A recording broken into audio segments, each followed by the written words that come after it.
Hello, so this is a Prolene TDV60 vented tumble dryer. I've just changed the dry belt on this. As you can see, the old one is snapped and it is indeed no good. So I'm going to run a few dust sheets through just to test it before I clean it up and get ready to sell it.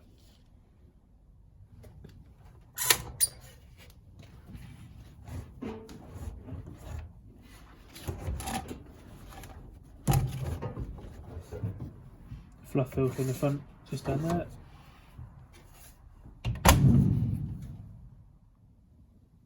It's a very basic dryer, 2-hour clockwork timer with a high or low heat option. Reverse action, so we're going to use it on 80 minutes with high heat.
I'm going to end the video there. Thanks if you have enjoyed. Goodbye.